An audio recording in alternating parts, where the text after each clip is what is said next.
Hello, it's your host Todd Lewis of the Praise of Folly podcast. Don't forget to like, share, and subscribe and hit the notification bell. Don't forget to follow me on Telegram, Twitter, and Facebook, as well as supporting me on Subscribestar, Buy Me a Coffee, and Locals, as well as check out my Substack. So today is episode 61 of the Casual Stream, sort of paired as a sister episode with yesterday's episode where I sort of discussed what I foresee as the broad trends and contours of a collapse. And the related question is what would it look like, what steps ought one to take or can one take to survive the collapse? That'll be sort of today's discussion. We have in the chat Eric Vincent and credits, Cyber Zero, and evidence violates community guidelines. Hello. All right, so we can broadly divide this up into two categories: personal, so you as an individual, what you can do, and then also community, right? Because obviously one of the problems with preppers is they just want to seem to go it alone indefinitely, which is not a long-term strategy. Eventually you will have to build communities with other people. So we'll start with the first one, personal. The first step is realizing that we are even in a collapsing system. This will likely be the hardest step to take. You will realize that nearly everything you have been told is a lie. You will be forced with an existential realization that the future will be very bleak for most people. Yet it need not be so for you. If you realize this and act accordingly before things develop, you will maximize your chances of success. So, for example, right, just because things are going to get worse for a lot of people doesn't mean they're going to necessarily get worse for you, right? So we can imagine, various situations where somebody saw something coming, before it happened and was able to take precautions and was successful. So, for example, let's say there's a particular commodity in the market and the price falls and you're left holding that and you had invested in that commodity. Well, that's bad for you because you just lose a lot of money. But that's not necessarily bad for everybody else. Because if that commodity ends up being essential in some other business enterprise that might still be valuable to people with money to spend on, you can then buy it all up on the cheap and then get your foot in the door with this business more quickly. So just because it's bad for some people or most people, doesn't necessarily mean it's going to be bad for you if you take the right precautions. In light of yesterday's show, where we realized the broad contours of collapse, what they were not to be. Where not to be. So you don't want to be in certain places. Places with high urban density, lack of water, arid or frigid are not great places to survive. Imagine a tree being chopped down. You don't want to be in the way of the tree as it falls. If we use this extended analogy, you do not want to be in the way of the falling machine. Figure out in which direction it is going to fall and get out. Again, cities are basically out. Again, you may not be able to do that yet, or maybe ever, in which case you have a challenge ahead of you. But broadly speaking, the best place to be is not where the thing is going to crash. So, like, to use an example of a cartoon, right? Especially with like Looney Tunes, you have somebody dropping like a bowling ball, and you see this little small shadow of a speck, and it gets bigger and bigger and bigger. And the reason why it's funny is usually whether it's Wile E. Coyote or Daffy Duck, they're dumb. They stand right where that shadow is getting bigger and bigger, and they get squished. Well, get out of the shadow. Don't do that. And that's sort of what that's about. The important aspect of survival is either being the man or knowing the man who has the vision of the future. He can see what is coming, how to navigate the turbulent waters of the future, and steer the ship to a safe harbor. These men are few and far between, but your chance of survival will go up greatly with them. I'll go so far as to say this is the single most important factor for survival. It doesn't matter if you're led by a war hero if he reads the signs of the times wrong and gets you killed in a lost cause fight. So, a couple things here, right? One of the things was said of David's soldiers of the tribe of Issachar was that they could discern the signs of the times. Some people have speculated that means that they were good scouts, possibly. But I think it also means that that particular tribe knew that David was the man of the hour and that they prudently decided with him rather than someone else. So how might we envision somebody who's otherwise competent in what he does, but will get you killed in the crisis? Well, if you still have what the red pill calls old order thinking, you're toast, right? There are plenty of guys that are competent professionally, but are totally blue-pilled with regards to women or any other topic. And if you continue to think and act like that in this new era, you won't be able to maintain that illusion for long, because the energy costs of doing so are so high that only in our current situation can you do that. As energy levels go down, the obvious costs of thinking and acting this way will be immediate, sometimes even lethal. So arguably, you might even be a war veteran, but if you have blue pill thinking, not the greatest guy to lead you into the collapse. So what's more important is someone who can actually see what's coming. Or, for example, to use a natural analogy rather than, say, a sort of quasi-predictive analogy of the future is, let's say you're out in the wilderness and there's a landslide coming, and your guide is able to discern the elements in the environment around you that are telling you, hey, get out, and then you leave. If somebody wasn't as carefully attuned to that environment, might lead you right into a trap. So, or also an avalanche would be a similar example. And otherwise, this is a competent person, but isn't able to read certain cues, and you get buried alive. So, not great. Okay, so we are kept sick and injured by the machine and cannot leave it. We are, in fact, afraid to leave it. We intuitively know that we are unable to exist without it, and as Uncle Ted warned us, we fear death if we leave. We are afflicted with injuries, illness, and pre-existing conditions. These can, in most cases, be treated. Obviously, if you do irreparable harm to yourself, like transgender surgery, no, you can't undo that. Or if you lose appendages in the sandbox, not ED, can't undo that either. But those are extreme cases. My own health journey out of the machine took the better part of a decade, but it can be done. What I have learned is these basically 3 things that anybody can do right now to begin the process of building up personal resilience to leave the machine. Cutting out seed oils, 1. 2, sunbathing, and 3, working out. Sneeds are inflammatory. They also negatively impact your mental faculties, so cut them out. The sun is antifungal, antiviral, and a general boost to health, a no-brainer. Especially as most people are infected with some sort of fungi, which, of course, it's antifungal, so it gets rid of. Due to modern technological society forcing this indoors, working out is, again, self-evident. So if you do those 3 things, you can maintain a position of health that will allow you to react to a whole range of conditions, right? The more injured and sick and, crippled you are, the less likely you are to be resilient to the wide range of challenges that you will be facing. Psychological preparations of mental toughness can be prepared for by reading history, philosophy, and being part of a religious tradition. Familiarity with history will reveal to the person patterns that repeat independent of race, sex, religion, time, and place. These patterns are what I call sure things. These sure things will be the foundation on which you build your survival. Okay, so once you see those patterns and internalize those patterns, they're going to work no matter what, because they always have worked. And so even though we know that the future is going to be very difficult to predict and navigate, if you rely on the sure things, and sure things is within limits, if you, for example, lift weights, you will get strong. That's a sure thing. Okay, there are lots of other sure things like that you can rely on to get ahead. 2 good examples would be brain beats brawn, Hannibal versus the Roman legions early in the war.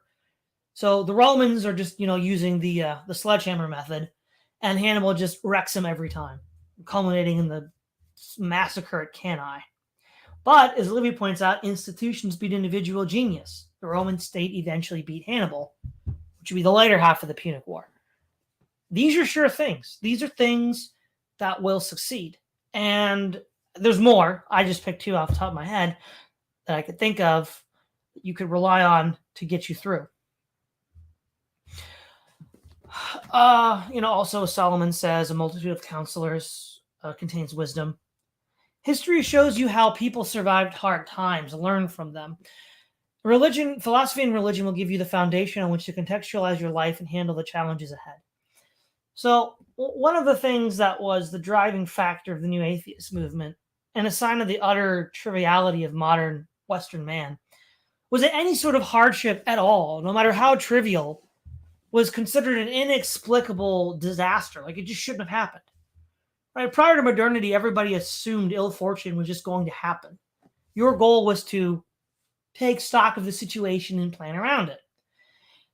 The idea that you would expect life to be free from cost, free from difficulty, is insane. But that was the mentality that the new atheists were preying upon, saying, hey, look, why are bad things happening? God not real. I mean, new atheism is a failure. They've all admitted we need Christianity to beat the woke agenda. So, other than just muddying the waters, what was the point? But the thing is, most people in the modern age are so deracinated, so decoupled from any sort of real lived experience when hardship does come, because they don't have anything else to compare it to, they think it's the worst thing ever. And they panic and don't know how to survive. Well, being aware that other people have gone through difficult times and survived can, one, inspire you to continue to do so, but then also give you insights into how to do so. Religion and philosophy, of course, are important for broadly contextualizing life and existence itself. I'm not making any particular recommendations, just saying that those who have a strong commitment to a set of values like this will be much more able to survive and thrive than those who don't.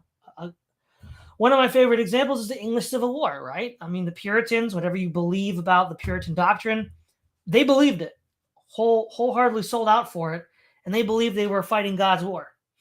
The Royalists were just kind of dilly-dallying around and didn't really take things seriously, and they lost. So again, having this sense of understanding and commitment to these things is extremely important. An important part of a community is ego death. America is the land of individualism, and that will be hard. We have two extremes. One is narcissism, and the other is self-harm.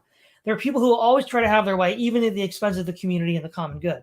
Don't be that person. Also, don't associate with that person if possible. Now, you might already be in a community already with someone like that, and you just have to work around that difficulty. Self-love is the other extreme is the person who sacrifices his own personal good for others, such that he undervalues himself. Think about the airline warning: put the mask on yourself first before you put the mask on anyone else. Because if you don't help yourself, you can't help anyone else. Self-love is a precondition for loving others. As Christ said, love your neighbors, you love yourself. The excess is narcissism, the defect is self-loathing. A solid community is built around someone who can police his own boundaries, i.e. the things necessary for his own personal upkeep, and know when to fall back into the shadows and let the community or some other person take the lead as necessity dictates. Well, okay, what you can do as an individual is work to becoming that kind of person, such that because, right, everybody talks about the need for community, at least in these circles, but what they don't talk about as much is, are you the kind of man who can be a part of and maintain a community? That's a very different question. And questions that go unasked go unanswered. And if it's a question that needs to be answered to achieve the final result, we don't achieve the final result. So that's sort of the list I would have for personal things you can do. But ultimately, unless you're a mountain man of old, you're not going to survive very long on your own. So you'll need to find people to work with, hence community. Now, for this thought experiment, I'm assuming a sort of already intact and working community as like an ideal. And of course, that doesn't really exist yet, but we'll bear that in mind as a theoretical ideal. No man is an island and must live in a community. The problem du jour is that community in North America has collapsed in most cases. Think of Hillary Putnam's Bowling Alone. Any communities currently existing will likely not survive the collapse because they themselves, especially communities that are the product of a high energy society. Almost any community that's built around sexual preferences, that's built around fandoms, that's built around political beliefs that are luxury beliefs in a quote-unquote post-scarcity world, they're not going to make it because they only exist in a high-energy state. And yeah, they might be quasi-communities, they might sort of exist, but they won't exist in the form if they exist at all, not in the form they do now. A lot of those things will just be abandoned as irrelevant. or they'll fail to survive. Picking the wrong community will likely get you killed faster than going alone, but going alone will reduce your chances of survival more than living in an average or good community. So this is another thing that Americans hate doing and are terrible at. That's planning ahead. So we need to have an idea of what a good community looks like, how to determine the real thing from the appearance of the real thing, gold versus fool's gold, and act accordingly. All of this is going to take time to study, to identify, and then to train your senses to be able to do so. So there's that. The other thing I'll say is the foundation, right? The key is laying the foundation. For those of you who were at the event in June, one of the speakers, Curtis, talks about a house whose foundation was laid and they kind of skimped out on the ingredients. Rather than being, all solid concrete, there was some ersatz stuff thrown in there that didn't last as long as the concrete did, and water seeped in and started cracking everything, and the house was falling apart because, it would have fallen apart based on that foundation. And the cost of fixing the foundation would have been more than the cost of building the house. So if you don't build it right the first time, it's going to be very hard to fix it later. Now, you might not have the luxury of building it right the first time. Okay, well, you might have a community hop from one community to the next until you find the right one. But if you are in a position to do that, you need to think about the foundation, laying the foundation that will last. Now, somebody might see, so you say, how do you build a foundation that lasts 100 years? Somebody might say, well, how would you even do that? Well, successful civilizations, successful empires, successful religious groups, and successful commercial groups, I think like the ancient Phoenicians or the Venetians, all were able to build some systems that lasted for centuries or even millennia. The question then becomes, well, how do you do that? Well, a big part of doing that is finding what I call the sure things of history and building around them rather than contingent historical realities, which might or might not change. Now that's only the first step, but that's all I'll go into on this point for now. A key impediment to forming a community is finding people that will put some goal before themselves. Usually this will be a religion or a philosophy. Communities based on high trust. People will do the right thing. So you want people who will do the right thing when nobody's watching. Religious communities are better at this than non-religious communities in general. And obviously we all have exceptions, but broadly speaking, I think we all know who we'd wish to be our neighbors and who not to be. In the here and now, what is needed? Okay, so now I'm moving into an ideal community that I would like to see established before all this happens, or at least work to establish before all this happens. In the here and now, what is needed is the kind of dual community. By this, I mean we need a community that is self-consciously seeking to distance itself from technology. There will need to be an outward-facing segment of the community to interact with technology and the world at large, so those inside do not have to. Those outward-facing elements need to be carefully trained in order to not be seduced or corrupted by the machine and still be able to relate to those for whom they are shielding. Their mentality will be much like a soldier on deployment. I do the hard work necessary to keep my loved ones at home safe so they don't have to interact with this mess. So one reason why, of course, interfacing with the broader society as a whole is necessary is one, it still exists. So obviously we need to be able to relate to that in some way to get resources and hopefully new recruits. Second of all, the kind of both economic and social techniques that need to exist for a sort of autonomous, independent way of life do not yet currently exist. And there needs to be this decoupling transition phase. Also, an immediate decoupling might not work. Think of somebody who's addicted to drugs. If they quit cold turkey, they might go into shock and die. I'm not saying people are going to die if they don't have technology the next day, but it's going to be a jarring disconnect. And so having some sort of phase decoupling will be necessary. But ideally, the goal is to have some part of the community that does not need to interface with modern technology during the day. And they're sheltered from that so they can develop these new ways of thinking and doing things in peace.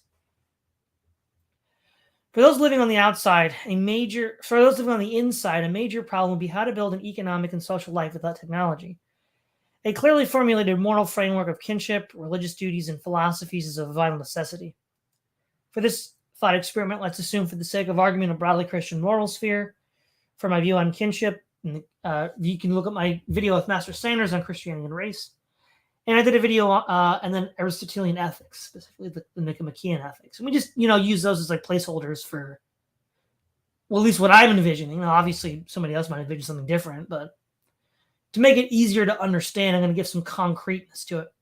The major hurdle will be finding people in our day and age who can do this kind of work. Churning butter, glass blowing, smithing, sewing are all lost arts.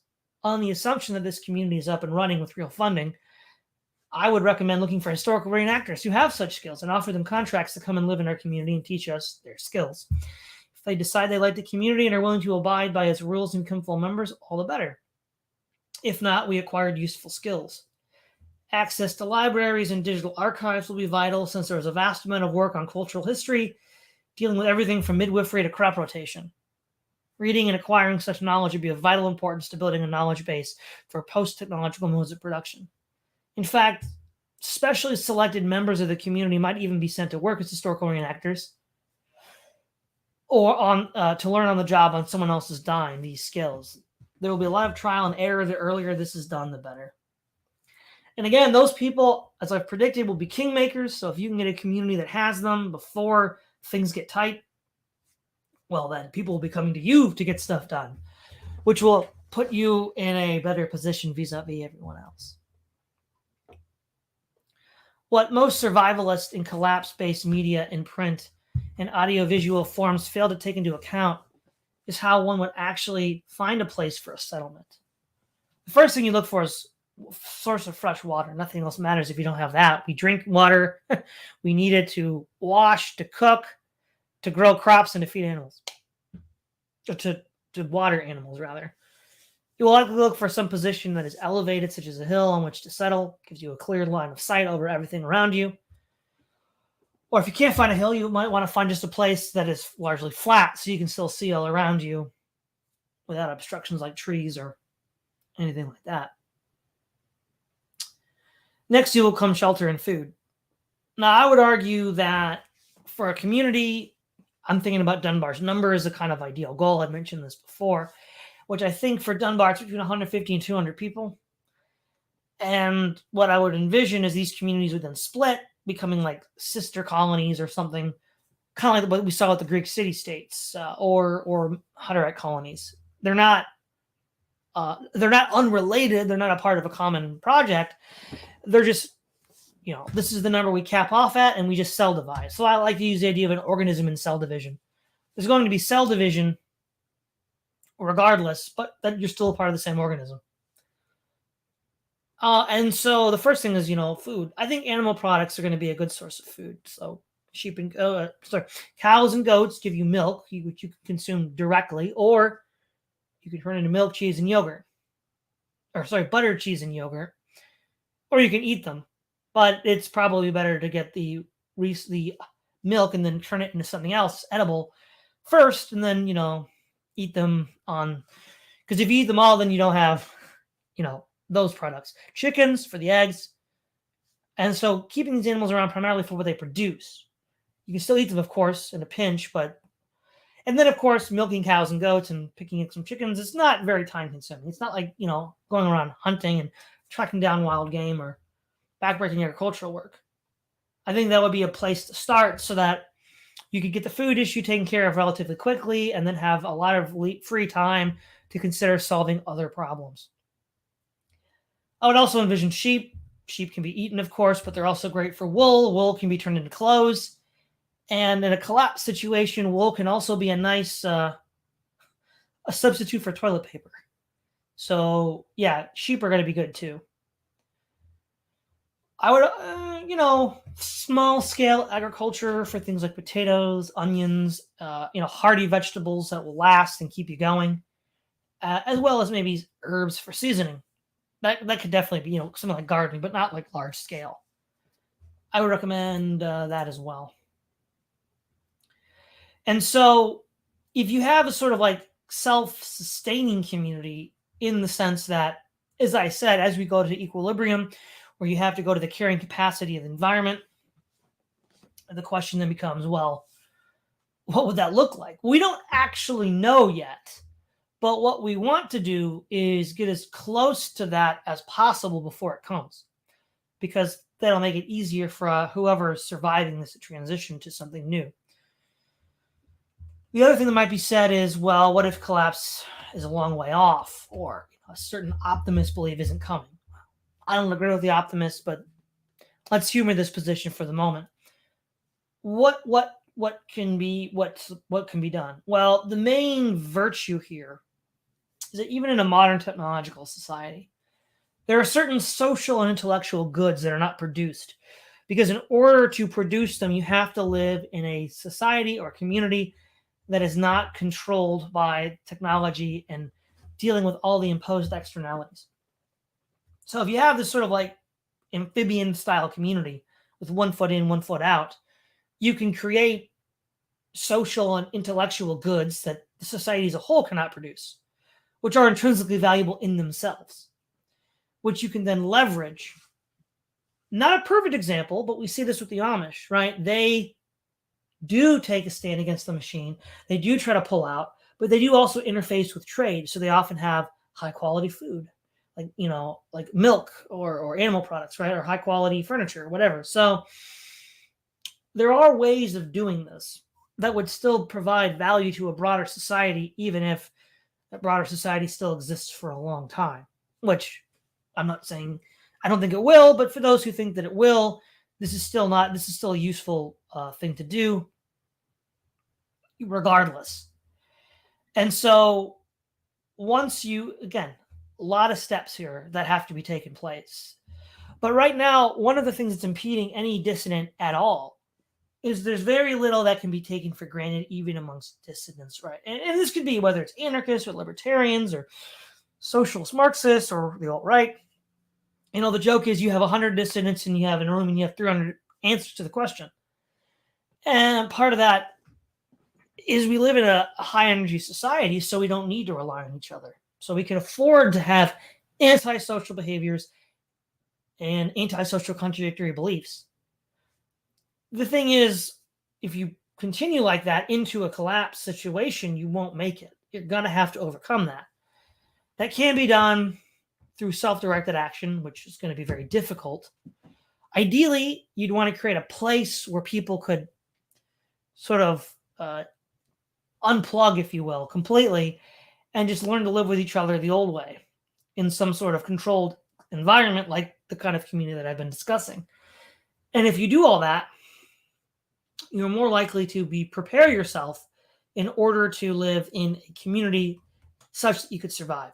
In fact, absent any physical community to go to practice living this out, the best thing you can do is read history, because this good history especially will tell you how people organize societies. A lot of ancient classical histories go into great amounts of detail about how city-states are organized, how societies are organized, how people resolve disputes, et cetera, et cetera. So it's a good way to get into the right mindset of, putting the ego in the back seat for the greater good of the community. And I think this is extremely important that when it comes to the American political system with the right and the left, there's two extremes which are reached. One on the right is, I would argue, let's use in the Aristotelian schema of excess, mean, deficiency. The excess is collectivism. The left has this drive towards a homogenized collectivist whole, which is impersonal and mechanical, versus the idea of the common good of a community, right? So you subordinate yourself to the greater good of a community, but not to some undifferentiated homogenous collective, which is difficult to even conceive of. And then you have, on the right, radical individualism, which is the absence of any of these organizing principles, which is the excess. And that's a deficiency, which is another problem. And finding that sweet spot of developing a concept of the common good is very difficult, because you need to have people actually agree on what that common good is, which in the economic and technological system we have now, we're not really encouraged to do that. So to actually have that level of agreement with other people is going to take a lot of effort preemptively on your part, which, again, it's a challenge, but that's what it's going to have to take. Also, one of the things, the more, as the old adage says, the more things change, the more they stay the same. A lot of the mythopoetic devices that were used to communicate complex principles to, children or the illiterate are still valuable today. So read folktales, read the Brothers Grimm. If the thing isn't what it seems to be, then maybe it's not what it is. Don't psych yourself out into thinking, well, there's some plausible justification for why it might be something else. Like it might actually be what it is when it's not. So that's important too. Just sort of being able to have that old common sense that we've since forgotten.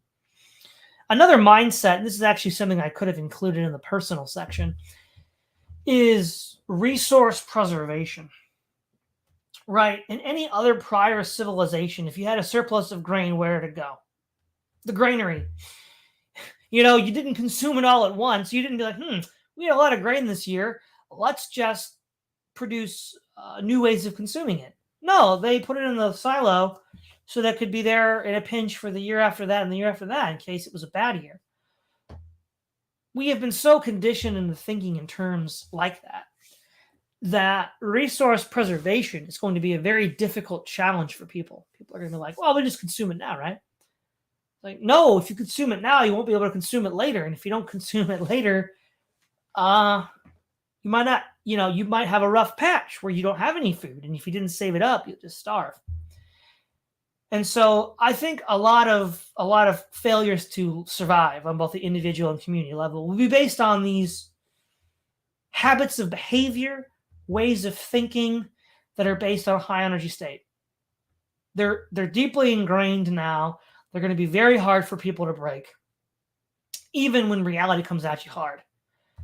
And so in that sense, I feel like a lot of people are just going to self-own. Again, I don't foresee, I see a lot more people, eliminating themselves due to a self-own than due to a violent attack. That will, of course, happen. But I think a lot of people will just self-own because I'm thinking in the wrong mindset, old order thinking, but in this case, old order thinking is a high energy way of thinking. So, and to be clear, you could contextualize the RP in that sense, the red pill, right? The red pill guys are like, oh, that's old order thinking. Yeah, because, the boomer generation, the extra generation, you had a much higher energy state. So these kinds of behaviors that are pathological in women could be, quote unquote, tolerated more easily. Now that we're going into a collapse where there's less energy to go around, less resources to go around, men are becoming choosier. They're not willing to put up with these kind of behavior. So that itself is an expression of the energy difference that's developing in this new meta. And another good example about visionaries and how important a visionary is, we could think of a lot of the American way, at least since World War II, has just been to, identify the bad guy, stand up to him and fight him. The whole phrase, I'm going to die on this hill, is an extremely common one. America's the biggest, baddest dog in town, so we can sort of get away with doing that, even if we do lose in Afghanistan. But then the issue is, can you do that when your energy levels go down? The answer is no. So a lot of leaders of groups will basically get engaged in a altercation or a fight that is completely avoidable. But because of their conditioning, they think they can handle it, and they can't, and then they destroy their community. And these might otherwise be completely competent professionals in some other area, right? Like a police officer, a soldier, a lawyer, whatever. But then you're gone. So that's going to be huge. And the other thing I'd say then is once you have a community that is sort of self-sufficient with food and clothing and doesn't really need to be on the energy grid that much because it's been developing its own ways of using resources. I think any such community, you would not want to have electricity in the home. what's even the point of doing this if you're going to do that? You'd have to, use old-fashioned ways of lighting, like with candles, and just learn to go to bed when the sun goes down, like people used to. Following back into the natural pattern and rhythm of things, which will be challenging at first, but eventually you'll get used to it. Well, it'll actually probably make you more resilient because you'll get better sleep. As Derek Jensen says, it's hard for him to sleep because he likes staying up with electricity. So, there's that angle. And then you can start developing skills that will be useful as a community to other people. I already mentioned, these niche pre-industrial trade skills that only really exist in reenactment centers. If you have those, that'll put you in a huge advantage over anyone else. If you provide various resources like animal products that are highly nutritious, I'm sure that'll put you in an advantaged position. If you develop certain skills, obviously you could say protection services or negotiation, because again, as I predicted, as energy goes down, conflict becomes more expensive. And people are going to want to find other ways of settling disputes short of direct force. And if you can provide that service, you will be seen as very valuable to all concerned. And they'll have a disincentive to attack you because, hey, everybody in this community trusts this group of guys to hear cases and settle them. And it's to all of our interests to avoid, Hatfield-McCoy situation. So there's that. So I guess to summarize all of this, okay, we can divide this into probably two categories: personal and community. Personal, we can divide into mental and physical. So, mental would be preparing yourself for the collapse mentally, reading history, reading philosophy, reading about religion. History provides you with the sure things of the common trends throughout all of history, regardless of race, sex, class, culture, geography, and time. And then philosophy and religion can help ground you to deal with tragedy and mishap. Physically, detox, decouple from the machine, try to get rid of your pre-existing conditions, cutting out seed oil, sunbathing, working out. Community, also individual level, be a team player, don't be the narcissist, but also don't be the guy that crucifies himself for everyone else. You need to be that middle path. And then for the community, we have actually finding one that is not the product of a high energy state because they won't survive, or they won't survive in the current form. Finding one that will likely to survive means, having people in it that are much like the ones I described in the individual setting. If you have a lot of people like that in a community, you could probably do pretty well. Then we have, if you can, some sort of religious or philosophical agreement or commitments. That's going to be hugely important. The dual community, outward facing group, technology, inward facing to develop ways and modes of living absent technology. Developing the skills to do so. So finding people that have those skills, the actual practical skills, but then also developing the sort of social skills to get along and work together be the next step. Finding some way to be more or less self-sustaining. I recommend, again, primarily animal products would be a great place to start because it's highly nutritious, not super intensive in time. Animals do most of the work for you. And then you can use that extra time to overcome the very steep learning curve of what we have to deal with. So the chat has been pretty active. So let's check the chat out. Supers first. Baron Gimli von Garden for $2 US. Good place to be, Michigan's Upper Peninsula. Well, there's a lot of fresh water there, so you're good on the waterfront. And I'm imagining there's probably a lot of trees, so you're good on there too. All right, so that was the one super chat. Evidence violates community guidelines. Hey, folks, been too many minutes. Hope praise the following crew have been doing well. Well, I've been doing great, so thanks. Minoan, hello, future dystopian survivors. Well, that's a very optimistic white pill take, Minoan. That's why we're here. Corbin, welcome to Frogman's Wonder. Let's see. Evidence violates community guidelines. The organized hostile forces already in and coming up to America find radical individuals quite charming and amenable. Tricky Woo, hello. Robert Jordan, hello. Youth in Asia, hello. Moose, hello. Let's see.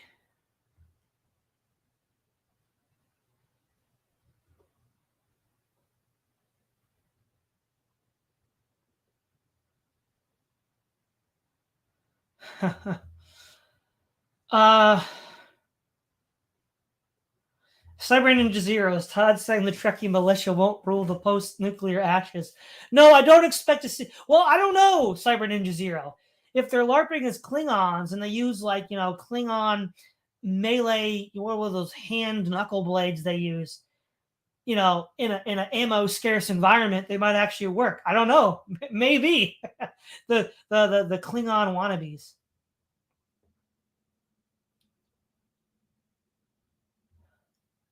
Huh. Hmm.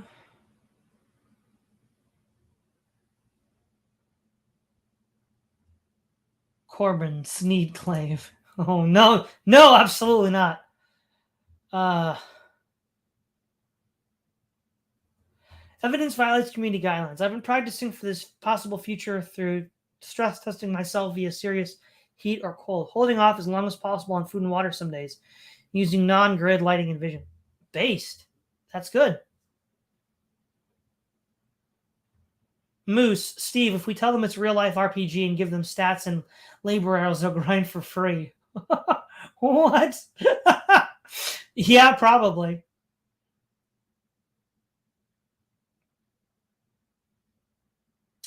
Steve, chickens and rabbits.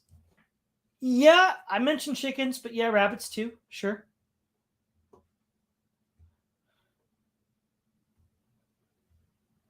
Barry and Gimli von Garden. I would suggest that rather than no modern technology, we move towards no tech we can't control.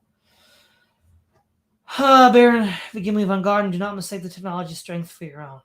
I mean, that we certainly don't want to do that. I.e., mistaking their technology strength for our own. Steve, crews of landfill miners searching for scrap metal. Yep, I talked about that last night. So tune into that. Rewatch that if you want. Imperator Forge is your anarchist friend. Have some lectures on anarchism. Keith Preston, he has a website called Attack the System, where he has an old podcast that you can watch where he talks about anarchism and anarchist theory. So, at least I think if you're talking about Preston, yeah, he does. Imperator Forge, Uncle Ted Kaczynski probably had the best diagnosis. Yes. Baron Gimli von Garden, I have tens of thousands of trees. Well, great. You won't be cold in the winter then. Moose for $4.99 US dollars. Thank you. Yo back.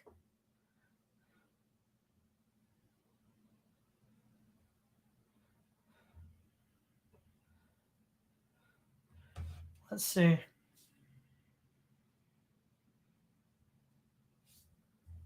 Let's see. Baron Gimli von Garden. Farming is fine where I am in the Garden Peninsula.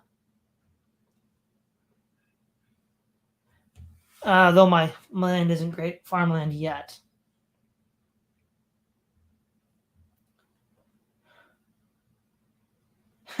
Moose. That's why I left us calls chuds, cannibals. Mom, chud does mean cannibal. Yeah. All right, everybody. That's all I have for tonight. Thank you for tuning in. This is Todd Lewis, the Praise of Folly podcast, signing off.